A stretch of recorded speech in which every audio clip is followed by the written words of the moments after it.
The most haunted place in India. பூதங்களுக்கெல்லாம் தலைவனான ஒரு பெரும் பூதம். அங்க கொடுக்கக்கூடிய பிரசாதம் எதுவா இருந்தாலும் வாங்கி சாப்பிட்றாதீங்க, வழிபாடு பண்ணிட்டு வெளியே வந்துட்டோம். திருப்பி 2வது முறை உடனே போய் வழிபாடு பண்ணக்கூடாது. என் பையனுக்கு சில பிரச்சனைகள், என் பையனால எனக்கு பிரச்சனை. பொண்ணு இந்த பையனை பார்த்தோன்னே சிரிச்சிருக்கு. அந்த வாய் இவ்வளோ தூரம் வரைக்கும், முகம் முழுசும் வாய் வந்து பெருசா சிரிக்குதான். சிரிச்ச அடுத்த க்ஷணம் அந்த புள்ள அப்படியே மேல பறக்குதான். நீ ஹனுமனை பாராயணம் பண்ற, ஹனுமனை நேர்ல பார்க்கணும் அப்படின்னா அதுக்கு முன்னாடி பூதங்களை பார்ப்ப, பிரேதங்களை பார்ப்ப, பிசாசங்களை பார்ப்ப. அதையும் மீறி நீ ஹனுமன் காலை பிடிச்ச அப்படின்னா 48 நாள் போச்சு, பெருசா எந்த மாற்றமும் இல்லை. 60 நாள் போச்சு. 60வது நாள். தரிசனம் டிஜிட்டல் நேயர்களுக்கு வணக்கம். நான் டாக்டர் தீபா அருளாளன். இன்னைக்கு நம்ம எந்த கோயிலை பத்தி தெரிஞ்சுக்க போறோம் அப்படின்னா, த most haunted place in India அப்படின்னு சொல்லுவாங்க.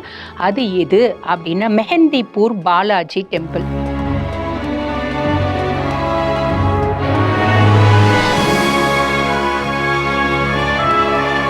பாலாஜி டெம்பிள்னா பெருமாள் கோயிலா அப்படின்னா, பெருமாள் கோயில் இல்லம்மா, ஹனுமன் கோயில்.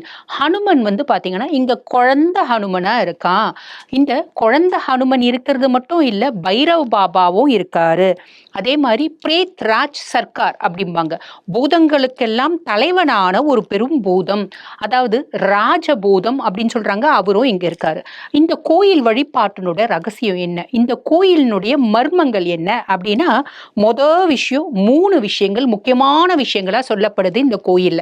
என்ன அப்படின்னா, யார் அந்த கோயிலுக்குள்ள போனாலும் யார்கிட்டயும் பேசக்கூடாது. ஏன் பேசக்கூடாது? நீங்க பேசுறது மனுஷங்க தானா இல்ல பூத பிரேத பிசாசுகளான்னு தெரியாதான். அந்த கோயில் முழுக்க இறை சக்தி எப்படி இருக்கோ அதே மாதிரி ஆன்மாக்களும் நிறைஞ்ச கோயில் அப்படின்னு சொல்லப்படுது. 2வது விஷயம், அங்க கொடுக்கக்கூடிய பிரசாதம் எதுவா இருந்தாலும் வாங்கி சாப்பிட்றாதீங்க, சாப்பிடக்கூடாது அப்படின்னு சொல்றாங்க. காரணம் என்ன? உங்களுக்கு பிரசாதங்களை வழங்குவது மனுஷங்க தானா இல்ல பூத பிரேத பிசாசுங்களான்னு தெரியாது. பிரேதாத்மா பிரசாதத்தை கொடுக்குதான்னு தெரியாது. அதனால வாங்கி சாப்பிடக்கூடாது. 3வது முக்கியமான விஷயம் என்ன அப்படின்னா, அந்த கோயிலுக்குள்ள போயிட்டு திரும்பி வெளியே வரும்போது எக்காரணத்தை கொண்டும் திரும்பி பார்க்க கூடாது. திரும்பி பார்த்தீங்க அப்படின்னா அங்க இருக்க துஷ்ட சக்திகள் என்ன நினைப்பாங்க அப்படின்னா, நம்மளை இவங்க கூப்பிடுறாங்க அப்படின்னு நினைச்சுப்பாங்களாம், உங்க கூடவே வந்துருவாங்களாம். அதனால பார்க்க கூடாது. 4வது இன்னொரு முக்கியமான விஷயமும் இருக்கு. அது என்ன அப்படின்னா, இப்ப நாலாம் கூட வந்து பாருங்க, காமாட்சி தாயாரை போய் காஞ்சிபுரத்துல வழிபாடு பண்ணுவேன். தாயாரை போய் ரொம்ப திவ்யமா தரிசனம் பண்ணிட்டு உள்ளேயே போயிட்டு ஆச்சாரியமார்களோட அனுகிரகத்தினால பார்த்துட்டு வருவேன். இருந்தாலும் மனசு கேட்காது. இன்னொரு முறை அம்மாவை பார்க்கலாமே அப்படின்னு திரும்பி போவேன். திரும்பி போய் 2வது முறை பார்த்துட்டு வருவேன். பொதுவா அந்த கூட்டம் இருக்கு பார்த்தீங்களா, பொது வழி இருக்கு பார்த்தீங்களா, அது வழியா போவேன். ஒரு முறை விஐபியில போவேன், ஒரு முறை பொது வழி போவேன். ஏன் எத்தனை முறை பார்த்தாலும் அந்த முகம் நம்ம கண்ணு முன்னாடியே இருக்கும், பார்க்கணுன்ற ஆசை. ஆனா இந்த மெஹந்திபூர் பாலாஜி கோயில்ல நம்ம வழிபாடு பண்ணிட்டு வெளியே வந்துட்டோம். திருப்பி 2வது முறை உடனே போய் வழிபாடு பண்ணக்கூடாது. காரணம் என்ன அப்படின்னா, அங்க இருக்க பிரேத ஆத்மாக்கள் என்ன நினைப்பாங்க அப்படின்னா, இவங்க ஒரு முறை வந்துட்டு அவங்க உடம்புல இருக்க கெட்ட துர்சக்திகளை இங்க விட்டுட்டு போயிட்டாங்க. இல்ல துர்சக்திகள்லாம் இல்ல, அவங்க பாபாவை பார்க்கறதுக்கு வந்தாங்க, ஹனுமனை பார்க்கறதுக்கு வந்தாங்க. இப்ப 2வது முறை திரும்பி வந்திருக்காங்க அப்படின்னா என்ன கூப்பிடுறாங்க, எனக்கான அழைப்பு இவங்க விடுக்கிறாங்க அப்படின்னு நினைச்சு நம்ம தலை மேல ஏறி வந்துருவோம். புரியுதுங்களா? ஆக இதெல்லாம் வந்து பாத்தீங்கன்னா அந்த கோயில்ல நம்ம கடைபிடிக்க வேண்டிய விதிமுறைகள் அப்படின்னு சொல்லலாம். இங்க இருக்க ஹனுமன், இந்த கோயில் முதல்ல எங்க இருக்கு அப்படின்னா ராஜஸ்தான் தௌசா மாநிலத்துல இருக்கு. என்னம்மா நீங்க தமிழ்நாட்டுல இருக்க கோயில்லாம் சொல்லவே மாட்டேங்கிறீங்க, ஏதேதோ வெளியூர்ல இருக்க கோயில்லாம் சொல்றீங்களே அப்படின்னா, அம்மா எல்லா கோயிலை பத்தியும் பேசதாமா போறோம். இருந்தாலும் இந்த கோயில் எதுக்கு சொல்றேன் அப்படின்னா, பொதுவாக வந்து பாருங்கம்மா, நிறைய பேர் வந்து ஜோதிடம் பார்க்க வரும்போதே சொல்றது உண்டு, மேடம் பிள்ளைக்கு பேய் ஓட்டுறதுக்காக நாங்க வந்து பாருங்க யோக நரசிம்மர் கோயில் சோழிங்கர் கூட்டிட்டு போனோம். அங்க கூட்டிட்டு போகும்போது உள்ள வந்து வெளியே பொண்ணு பயங்கரமா ஆடுச்சு. ஒரு 2 நிமிஷம் ஆடுச்சு. அதுக்கப்புறம் உள்ள ஜம்முன்னு வந்துச்சு. நரசிம்மமூர்த்திய வழிபாடு பண்ணுச்சு, தாயார வழிபாடு பண்ணுச்சு. சந்தோஷமா இருந்துச்சு மேடம். உள்ள ஒரு 1/2 மணி நேரம் நாங்க பிரசாதம்லாம் வாங்கி குடுத்தோம். அமைதியா தான் இருந்துச்சு. வெளிய வந்துச்சு மேடம். வெளிய வந்து வீட்டுக்கு வந்த உடனே திருப்பி பழையபடி இருந்துச்சு அப்டிம்பாங்க. இன்னும் ஒரு சிலர் அதுக்கும் ஒரு படி மேல போய் என்ன சொல்லுவாங்க அப்டின்னா, மேடம் உள்ள நுழையும்போது அந்த பேய் வந்து சக்கரத்துல உட்கார வைக்கும்போது சொல்லுச்சு பொண்ணு, "உள்ள நுழையும்போது நீ நரசிம்ம கோயிலுக்கு கூட்டின்னு போனல்ல, அப்போ உள்ள நுழையும்போது நான் வெளியிலேயே நின்னுட்டேன். படிக்கட்டு கீழயே நின்னுட்டேன். திரும்பி வரும்போது நான் உன் புள்ள மேல ஏறி வந்துட்டேன்" அப்படின்னு சொல்லுச்சு அப்படிம்பாங்க. இதெல்லாம் உண்மைதானா? ஒரு விதத்துல உண்மை. இதே மாதிரி நிறைய விஷயங்கள் மெஹந்திப்பூர் பாலாஜி டெம்பிள்ல நடக்கிறது உண்டு. புரியுதுங்களா? அதனாலதான் அந்த 3 விஷயத்த ரொம்ப ஜாக்கிரதையா இருக்கணும் அப்படின்னு அங்க இருக்க ஒவ்வொரு ஐயரும் சொல்லுவாங்க. சரி, ஏம்மா மெஹந்திப்பூர் பாலாஜி டெம்பிள் தான் போனோமா நாங்க? இங்க ஹனுமனை வழிபாடு பண்ணலாமா அப்படின்னா தாராளமா வழிபாடு பண்ணலாம். எப்படி வழிபாடு பண்ணணும் அது சார்ந்த ஒரு உண்மை கதையும் நான் உங்களுக்கு சொல்றேன். பொதுவா இந்த மெஹந்திப்பூர் பாலாஜி டெம்பிள்ல நான் முன்னமே சொன்ன மாதிரி பிரேத் சர்க்கார் அப்படின்னு ஒருத்தவங்க இருக்காரு. அதாவது பூதங்களுக்கெல்லாம் தலைவன் அப்படின்னு ஒருத்தர் இருக்கான் பார்த்தீங்களா? அவன் என்ன பண்றாங்க அப்படின்னா பைரவ பாபா, பைரவர் இருக்காரு, ஹனுமன் இருக்காரு, குழந்தை ஹனுமன். அந்த ஹனுமனுக்கு எதிர்க்க வந்து பார்த்தீங்கன்னா ராம் சீதா. எப்பயுமே ராமச்சந்திரமூர்த்தியை பார்த்துட்டே இருக்கணும் ஹனுமனுக்கு. இப்படிப்பட்ட கோயில். இந்த கோயில்ல ஹனுமன் எப்படி இருக்காரு அப்படின்னா பால ஹனுமனா இருக்காரு, குழந்தை ஹனுமனா இருக்காரு. இந்த குழந்தைக்கு மன்னத் வைக்கிறாங்க அப்படின்னு வச்சுக்கோங்களேன். மன்னத் நிவர்த்தி ஆன பின்னாடி அவங்களுக்கு கொடுக்கக்கூடிய போக், ஹனுமனுக்கு கொடுக்கக்கூடிய பிரசாதம் அப்படின்றது வித்தியாசமா இருக்கு. அதுக்கு முன்னாடி இந்த பூத்ராஜ் சர்க்கார் என்ன பண்றாரு அப்படின்னா அந்த இடத்துல வந்து பாத்தீங்கன்னா ஹனுமனே பேய்களை விரட்டக்கூடிய ஒரு சரீரம் தாங்கி இருக்கிறதாகவும், அதே மாதிரி பைரவர் இருக்கிற இடத்துல பேய்கள்லாம் வந்து விலகி இருக்கும் அப்படின்றது நிதர்சனமான உண்மை. அப்படியும் ஒரு விஷயம் இருக்கு. அதே மாதிரி இந்த ராஜன் என்ன பண்றாரு அப்படின்னா எந்தெந்த சக்திகள், பொதுவாகவே பூத பிரேத பிசாசங்களுக்கு நியாயம் தர்மம்லாம் கிடையாது. எனக்கு எதுவா இருந்தாலும் நான் நியாய தர்மத்து பிரகாரம்லாம் நடக்க மாட்டேன். அதுக்கு அகெயின்ஸ்டா தான் செயல்படுவேன். ஏன்னா அவங்களுக்குலாம் மனசாட்சி கிடையாது. தன்னோட உரிய ஒரு அதாவது நமக்கு உரிமையான ஒரு விஷயமா இருந்தாலும், இப்ப மனைவி இறந்துட்டாங்க, அகோரமா இறந்துட்டாங்க, ஒரு கஷ்டப்பட்டு இறந்துட்டாங்க, கணவன் மேல அலாதி பிரிய வச்சிருக்காங்க அப்படின்னா கணவனை கூட்டிட்டு போறதுக்கு தான் பார்ப்பாங்களே தவிர கணவன் நல்லா வாழட்டும் அப்படின்னு நினைக்க மாட்டாங்க. புரியுதுங்களா? ஆக அவங்களுக்கு பெருசா வந்து பாத்தீங்கன்னா பூத பிரேதங்களுக்கு நியாயம் தர்மம் கிடையாது அப்படின்றது நிதர்சனமான உண்மை. அப்ப அங்கேயும் அதுலயும் வந்து பாத்தீங்கன்னா கொடுமையான எண்ணங்கள் கொண்ட பூத பிரேதங்கள் இருக்கா. அந்த கொடுமையான எண்ணங்கள் ஒருத்தவங்களை எப்படியெல்லாம் கஷ்டப்படுத்த முடியுமோ அப்படி துன்பப்படுத்தும், துயரப்படுத்தும், கஷ்டப்படுத்தும்.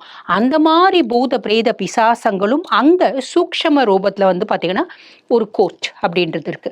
அந்த சூக்ஷ்ம ரூபத்துல கோர்ட் வந்து பாத்தீங்கன்னா அந்த பூத பிரேதங்கள் செஞ்ச பிரச்சனைகளுக்கு ஏத்த மாதிரி அவங்களுக்கு மோட்சம் இல்ல தண்டனைகள் அப்படின்றது கொடுக்கப்படுது. இது சூக்ஷ்ம ரூபத்துல நடக்குது அப்படின்றது ஒரு நிதர்சனமான உண்மை. புரியுதுங்களா? சரி, அப்ப இப்ப நாங்க வந்து ஒரு பேய் ஒரு நல்ல அழகான பொம்பளை பிள்ளை பேய் பிடிச்சிட்டு இருக்குது. அந்த பொம்பளை பிள்ளை எங்க ஓட்டியும் வந்து பாத்தீங்கன்னா போகல அப்படின்னா அந்த பொம்பளை பிள்ளை மேல இருக்க ஆன்மா எங்க ஓட்டியும் போக மாட்டேங்குது. போது திரும்பி வருது, போது திரும்பி வருது. அந்த பொண்ணோட ஏதோ ஒரு தொடர்பு இருக்கு அப்படின்ற பட்சத்துல இந்த மெஹந்திப்பூர் பாலாஜி டெம்பிளுக்கு நம்ம கூட்டிட்டு போனோம் அப்படின்னா திரும்பி வர்றதுக்கான வழியும் கிடையாது, வாய்ப்பும் கிடையாது. அந்த பொண்ணுக்கு முழு விமோச்சனம் அப்படின்றது நிதர்சனமான உண்மை. சரி, பொதுவா செவ்வாய்க்கிழமை சனிக்கிழமைங்கள்ல ரொம்ப வந்து பாத்தீங்கன்னா கூட்டம் இருக்கும். காலையில 8 மணிலேருந்து நைட்டு 8 மணி 9 மணி வரைக்கும், இன்னும் நிறைய நேரம் 7 மணிலேருந்தே அந்த கூட்டங்கள் அப்படின்றது வெளியே வந்து உட்கார ஆரம்பிச்சிடுறாங்க. சரி, இப்ப அவங்களோட மன்னத் வேண்டுதல்கள் நிறைவேறிடுச்சு அப்படின்னும் போது அந்த ஹனுமனுக்கு பாலாஜிக்கு என்ன கொடுக்குறாங்க அப்படின்னு ஹர்சி அப்படிங்கிறாங்க. ஹர்சி அப்படின்னா என்னன்னா டார்க் சாக்லேட்ஸ். இந்த ஹெர்ஷீஸ் கிசஸ் அப்படின்ற சாக்லேட் இருக்கு பார்த்தீங்களா, எக்ஸோட்டிக் டார்க். இந்த மாதிரி சாக்லேட்லாம் அந்த குழந்தைக்கு வந்து பார்த்தீங்கன்னா பிரசாதமா கொடுக்குறாங்க. ஏன்னா அது குழந்தை ஹனுமன். அந்த குழந்தை ஹனுமனுக்கு சாக்லேட் கொடுத்து அவங்கள வந்து பார்த்தீங்கன்னா என்னுடைய வேண்டுதல் நிறைவேறிடுச்சு அப்படின்னு நன்றி செலுத்தக்கூடிய பக்தர்களை எத்தனையோ பேரை நம்ம அங்கே பார்க்கலாம். அதுக்கும் மேல சவமணி அப்படிங்கிறாங்க. அந்த சவமணி அப்படின்னா என்ன? என்னுடைய பிரச்சனைகள் ஓஞ்சிடுச்சு அப்படின்னும் போது 51.25 கிலோ லட்டு, ஹல்வா, பூந்தி, பூரி, இந்த மாதிரி விஷயங்கள், இது வடநாட்டில் அந்த மாதிரி நிவேதனங்கள் தானே வந்து பார்த்தீங்கன்னா பகவானுக்கு படைக்கிறது. அந்த மாதிரி நிவேதனங்களை கொண்டு வந்து வழிபாடு பண்றவங்களும் பிரசாதமா நிவேதனம் பண்றவங்களும் இருக்காங்க. அதுக்கப்புறம் சப்பன் போக் அப்படின்னு சொல்றாங்க. இந்த சப்பன் போக் அப்படின்னா 56 விதமான பிரசாதங்கள் பகவானுக்கு வழிபாடு பண்றாங்க, ஹனுமனுக்கு வழிபாடு பண்றாங்க. இதெல்லாம் வீட்டுக்கு எடுத்துட்டு போனோமா, ஒரு காலமும் எடுத்துட்டு போக கூடாது.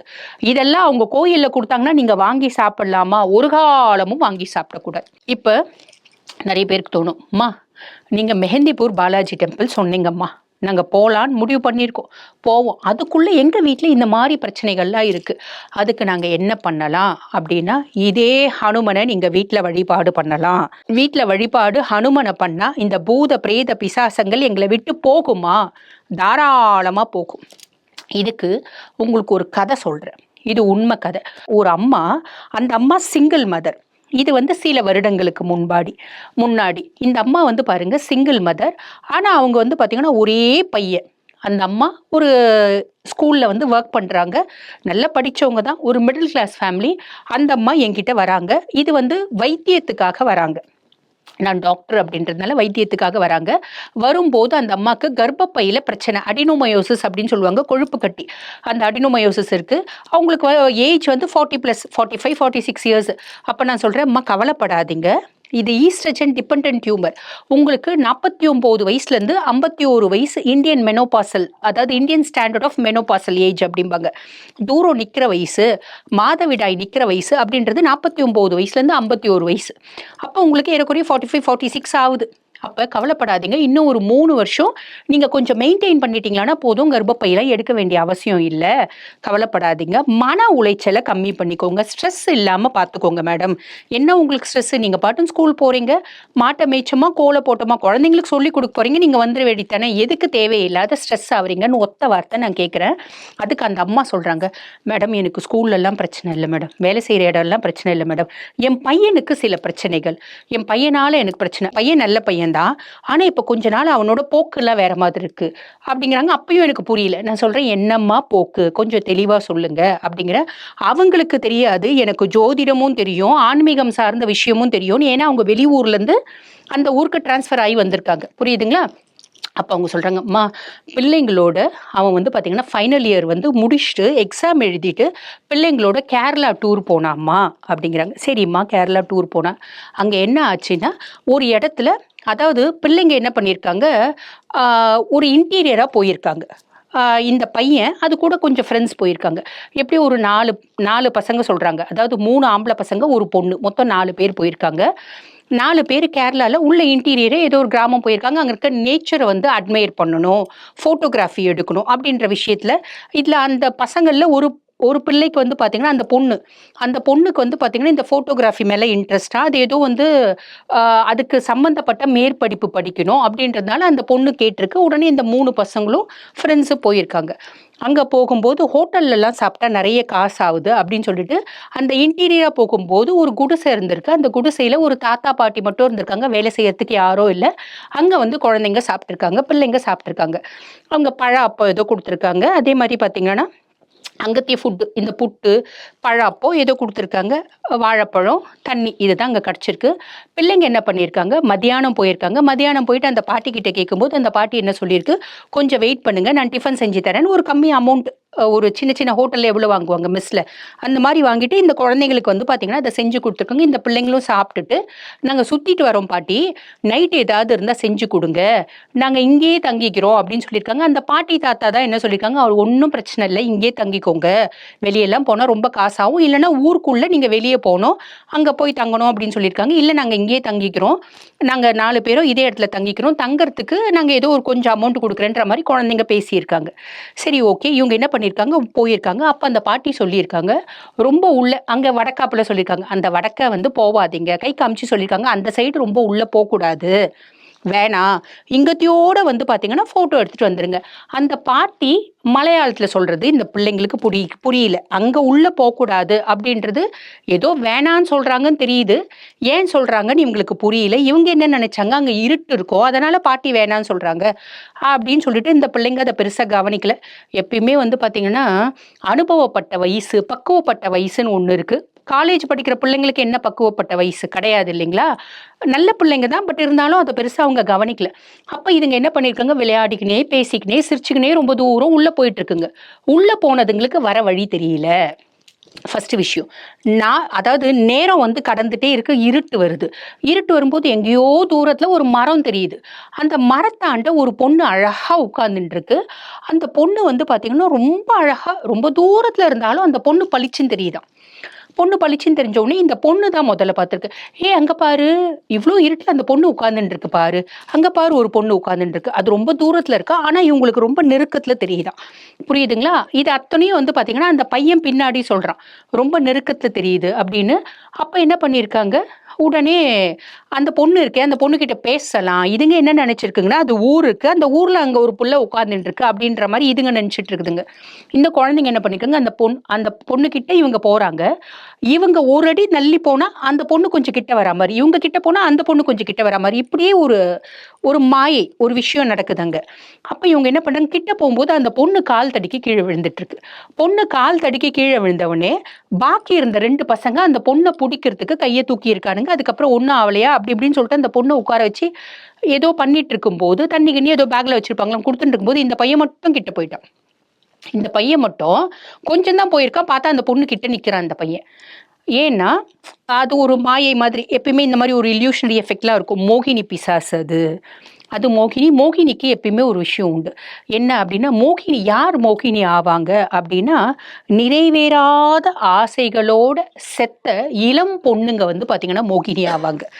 இளம் வயசு பிள்ளைங்க, அவங்களுக்கு எத்தனையோ ஆசைகள் இருக்கும் இல்லைங்களா? நம்ம நல்லா சாப்பிடணும், நல்ல வசதியா இருக்கணும், நல்ல ஒரு ஆண்மகனை லவ் பண்ணணும், கல்யாணம் பண்ணிக்கணும், இல்ல நல்ல வாழ்க்கை வாழணும் அப்படின்ற ஆசைலாம் இருக்கும். அந்த ஆசைகள் எதுவுமே நிறைவேறாத செத்த பிள்ளைங்க தான் வந்து பாத்தீங்கன்னா இந்த மாதிரி மோகினியா இருப்பாங்க அப்படின்னு சொல்லுவாங்க. அது உண்மையும் கூட. அப்ப அந்த பொண்ணு இந்த பையனை பார்த்தோன்னே சிரிச்சிருக்கு. சிரிச்சது வந்து பாத்தீங்கன்னா அந்த வாய் இவ்வளோ தூரம் வரைக்கும், முகம் முழுசும் வாய் வந்து பெருசா சிரிக்குதான். சிரிச்ச அடுத்த க்ஷணம் அந்த புள்ள அப்படியே மேல பறக்குதான். புரியுதுங்களா? மேல பறந்ததை பார்த்தது தான் இந்த பையன். அந்த பொண்ணு அப்படியே மேல பறக்குது. மேல பறந்ததை பார்த்தது தான் இந்த பையன் குடுகுடுன்னு ஓடி வந்திருக்கான். தபால்னு வந்து விழுந்த உடனே அது ஆளை காணும். இந்த பசங்களுக்கு ஏன் இவன் விழுந்தா, என்னடா ஆச்சு என்னடா ஆச்சுன்னு ஆன்றான். அவ்வளவுதான். அதோட அந்த பையனுக்கு பித்து பிடிச்சி போச்சு. அந்த பையன் எதுவுமே சொல்ல. இந்த விஷயமே வந்து பாத்தீங்கன்னா அவங்களுக்கு தெரியல. அவங்க வந்து சொல்றாங்க, அம்மா இந்த மாதிரி போயிட்டு வந்தாம்மா, அதுல இருந்து பேசுறதே இல்லை. அது என்ன சாப்பிட வேணாம்னு சொல்லுது, அது என்ன சாப்பிட வேணாம்னு சொல்லுது அப்படிங்கிறான். வீட்ல ஏதாவது நம்ம வந்து மசாலா போட்டு, இந்த பூண்டு இஞ்சி எல்லாம் போட்டு நம்ம கொடுக்கறோம்னா, கொடுக்காத அது என்ன சாப்பிட வேணாம்னு சொல்லுது, சாப்பிட வேணாம்னு சொல்லுது அப்படின்னு சொல்லிட்டு வீட்லயே இருக்காமா. இது நடந்து 6 மாசம் ஆச்சு. அவனுக்கு ஹையர் எஜுகேஷன் படிக்கணுன்ற ஒரு ஆசை உண்டு. நான் வந்து காலேஜ்ல போயிட்டு மார்க் எல்லாம் வந்துடுச்சு, ஃப்ரெண்ட்ஸ் எல்லாம் வராங்க, எல்லாம் வந்து பாக்குறாங்க. இவன் கம்முனே இருக்காமா, யார்கிட்டயும் பேசவே மாட்டேன்றா, ரூம்லயே இருக்கா, யார் கூடயும் ரூம்ல பேசுறாமா அப்படின்றது அவங்க சொன்னது. நான் சொன்னேன், சரிம்மா ரைட்டு, என்ன நடந்துச்சு அவங்களுக்கு தெரியல. இவ்வளோ விஷயமும் பின்னாடி எனக்கு தெரிய வந்ததை நான் உங்ககிட்ட சொல்றேன். தெரியல. அப்ப நான் என்ன சொன்னேன், சரிம்மா எதுவுமே தெரியல, அப்ப நான் வழிபாடுன்னு கொடுத்தா நீங்க செய்வீங்களாம்மா அப்படின்னு. செய்யறம்மா. மாத்தா காளியை கும்பிடுறீங்களா அப்படின்னு. இல்லம்மா எனக்கு பயம்மா, எனக்கு காளியெல்லாம் கும்பிட முடியாதும்மா, எனக்கு பயம்மா அப்படின்னு அந்த அம்மா வந்து கெஞ்சுறாங்க. நான் சொன்னேன், சரிம்மா ஹனுமனை கும்பிடுறீங்களா அப்படின்னு. கும்பிடுறம்மா அப்படின்னாங்க. நான் ஒரு மந்திரம் சொன்னேன். அந்த மந்திரம் என்ன அப்படின்னா, ஓம் நமோ ஹரிராம தூத ஆஞ்சநேய அதிபல பராக்கிரம சூல அண்ட ரண்ட பகிரண்ட சண்ட பிரசண்ட உத்தண்ட கோலாகல அகோர சத்ரு சம்ஹார வரமருள் கிருபாதயால சிவசிவ யோகாசன பிரியா வாயுகுமாரா சீதா லக்ஷ்மி சுதா சுதா பிரம்ம பிரசாகுல மிகுல பிருண்டகால மித்ரா பம் பம் பம் ரர ரீரீரி நம சிவாய ஹனுமந்தா மம வசி வசி ஸ்வாஹா. இது ஹனுமனோட எக்ஸ்ட்ராடினரி ஒரு பவர்ஃபுல் மந்திரம். இது சின்ன வயசுல எங்க அப்பா வந்து எங்களுக்கு சொல்லி கொடுத்தது. நான் சொல்றேன், அம்மா இந்த மந்திரத்தை எழுதி கொடுக்குறேன், நான் வந்து ஃபோனில் உங்களுக்கு ரெக்கார்ட் பண்ணியும் கொடுக்குறேன். நீங்கள் சொல்கிறீங்களா மேடம், இது ரொம்ப பெருசாக இருக்குது மேடம், சொல்ல முடியாது. சரி, என்ன பண்ணலாம்.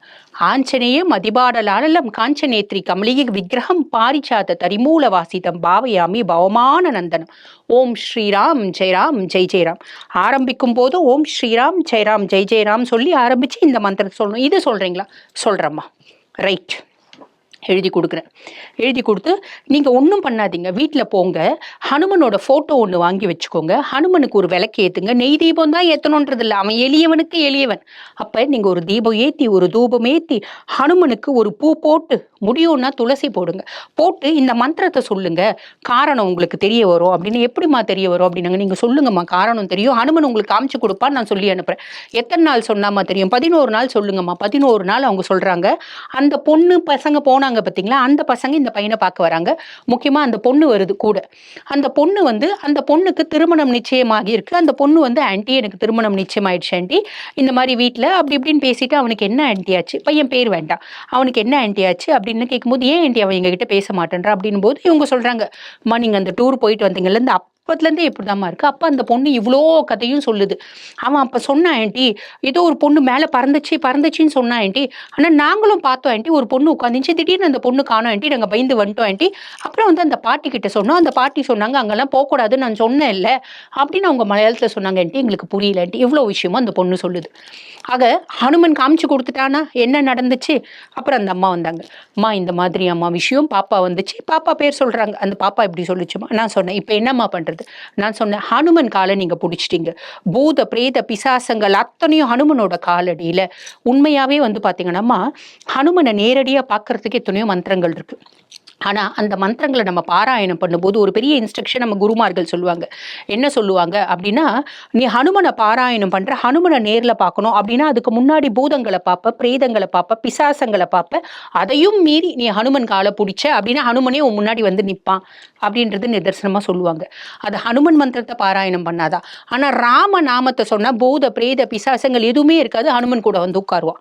இது என்னோட அனுபவத்தில் நான் தெரிஞ்சது, குருமார்கள் சொன்னதையும் மீறி என்னுடைய அனுபவத்தில் எனக்கு தெரிஞ்சது. சரி, அப்போ நான் சொல்கிறேன், அம்மா நீங்கள் கும்பிடுங்கம்மா.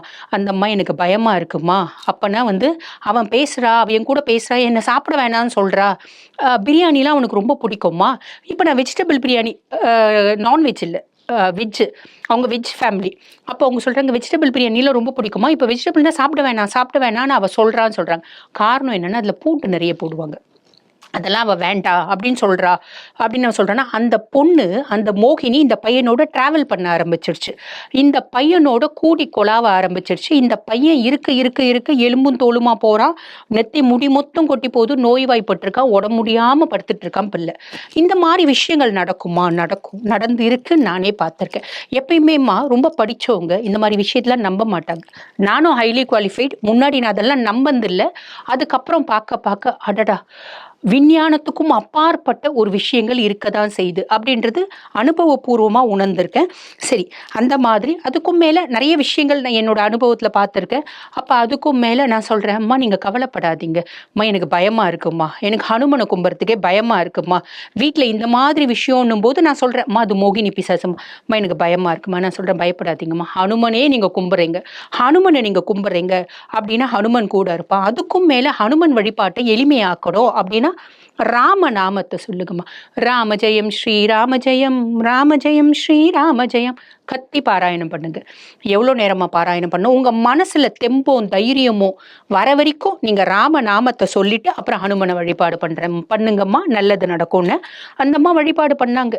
அது நடுவில் அந்த பையன் கத்துறது, சண்டை பிடிக்கிறது, அவங்க அம்மா கிட்ட அடிக்க வர்றது, ஆன்னு பின்னாடி போகிறது. பொதுவாக இந்த பேய் பிடிச்சவங்களும் கொஞ்சம் ஹிஸ்டீரிக்கல் பிஹேவியர்னு சொல்லுவாங்க பார்த்தீங்களா, அந்த மாதிரிலாம். ஆனால் அவனுக்கு ஹிஸ்டீரிக்கல் பிஹேவியர் வந்து பார்த்தீங்கன்னா அந்த துர் ஆத்மானால. அந்த அம்மா சொல்கிறாங்க, இவ்வளோ நடந்துச்சுமா, எங்கள் அக்காவை வர சொல்லிட்டேன், அவங்க அக்கா வீட்டில் இருக்காங்க, அவங்க 2 பேரும் உட்காந்து ஹனுமனை வழிபாடு பண்ணுறாங்க. இந்த மாதிரி வழிபாடு 48 நாள் போச்சு, பெருசாக எந்த மாற்றமும் இல்லை. 60 நாள் போச்சு. 60வது நாள் அந்த பையன் ஆணு கத்திக்குன்னு வெளியே ஓடி போயிட்டு ஒரு கிணத்தாண்ட போய் இந்த பால்னு விழுந்திருக்கான். அவங்க ஏரியாவில் கிணத்தாண்ட போய் விழுந்த பையன் எழுந்து வரும்போது ரொம்ப நார்மலாக, அம்மா என்னம்மா, ஏம்மா இங்கே வந்திருக்க, ஏம்மா அழற அப்படின்னு கேட்டுன்னு எழுந்து வரோம். ஸோ ஆக ஒன்று நல்லா தெரிஞ்சுக்கோங்க, ஹனுமநாமம் நீங்கள் மெஹந்திப்பூர் பாலாஜி கோயிலுக்கு போய் தான் வழிபாடு பண்ணணும் அப்படின்னு இல்லை, போகிறதுக்கான வழியும் வாய்ப்பும் இருக்கவங்க தாராளமாக போங்க. அந்த கோயில் போயிட்டு வெளியே ரிலீவ் ஆகி வந்தவங்க எத்தனையோ பேர் எனக்கு தெரியும். இல்லை, வீட்டில் ஹனுமனோட வழிபாடு பண்ணுங்க. ஹனுமனோட வழிபாடை இன்னும் எளிமையாக்குறது எப்படி அப்படின்னா ராம நாமம் சொல்லிட்டு பண்ணுங்க. ஹனுமன் நிதர்சனமாக கூப்பிட்ட மாத்திரத்திலே 1 மணி நேரம் நீங்க ராம நாமத்தை சொல்றீங்க அப்படின்னா ஹனுமன் அங்க இருப்பாமா. இன்றளவும் நிதர்சனமான உண்மை. இந்த மாதிரி பிரச்சனை இருக்கு உங்களுக்கு, உங்களை சார்ந்தவர்களுக்கு இந்த மாதிரி பிரச்சனை இருக்கு அப்படின்னாலும் நீங்க வந்து பாத்தீங்கன்னா இந்த விஷயத்த சொல்லுங்க. நிறைய பேர் என்ன தெரியுங்களா பண்ணுவாங்க, சம்பந்தமே இருக்காது, சுய ஜாதகத்துல கேது தசை இருக்கும், அவனுக்கு பேயும் இருக்காது பிசாசும் இருக்காது, சுய ஜாதகத்தில் கேது நடந்துட்டு இருக்கும், கேது சுய ஜாதகத்துல கெட்டு போயிருப்பார். பொதுவா சுய ஜாதகத்துல கேது கெட்டு போயிருக்காரு, கேது தசை நடக்கும் போது அவங்களுக்கு வந்து பாத்தீங்கன்னா மன ரீதியான குழப்பங்கள், எக்ஸ்ட்ரீம் ஃப்ரஸ்ட்ரேஷன், ஸ்ட்ரெஸ்ஸு, ஒரு phobic anxiety disorder, panic anxiety disorder, delusions, illusions, யாரோ இருக்க மாதிரி, யாரோ நிற்கிற மாதிரி, யாரோ உட்கார்ற மாதிரி, யாரோ பேசுகிற மாதிரி, இந்த மாதிரிலாம் சைக்காட்ரிக் இல்னஸ் வரும். அப்போ இவங்க என்ன நினச்சிப்பாங்க, நிறைய மருத்துவம் சார்ந்த குறைகள் இருக்கவங்க பேய் பிசாசு நினச்சிக்கிறாங்க. உண்மையாகவே பேய் பிசாசு இருக்கவங்க மருத்துவம் சார்ந்த குறை அப்படின்னு நினச்சிக்கிறாங்க. நான் என்ன சொல்கிறேன் அப்படின்னா, உங்கள் வீட்டில் அந்த மாதிரி பிள்ளைங்க இருக்காங்க அப்படின்னா டாக்டர் கிட்ட போய் பாருங்க. அதே மாதிரி நம்மளுடைய வழிபாடு அப்படின்றதும் கண்டிப்பாக செய்யுங்க. ஏதோ ஒன்றுனால ஒரு நல்ல விஷயம் நடக்கணும் அப்படின்னா 4 பக்கமும் நம்ம முயற்சி அப்படின்றது பண்ணணும். நீங்கள் 2 பக்கத்தில் முயற்சி பண்ணுங்க. மருத்துவ உதவியும் எடுத்துக்கோங்க. அதே மாதிரி ஆன்மீகம் சார்ந்த இறைநிலை, முக்கியமா இந்த மாதிரி உக்ர தெய்வங்கள். இப்ப ஹனுமன் உக்ர தெய்வம் இல்லையேம்மா, ஹனுமன் வந்து பாத்தீங்கன்னா சாத்வீகமான கடவுள் தானே. ஹனுமனை வழிபாடு பண்றதுக்கு என்னத்துக்கு பயம்? ஆனா ஹனுமனை வழிபாடு பண்ணும்போது வீட்டுல இருக்கிறது பயங்கரமா ஆடும். அதுக்கும் மேல ஹனுமன் உங்க கூட இருப்பான், ஏன் கவலைப்படுறீங்க?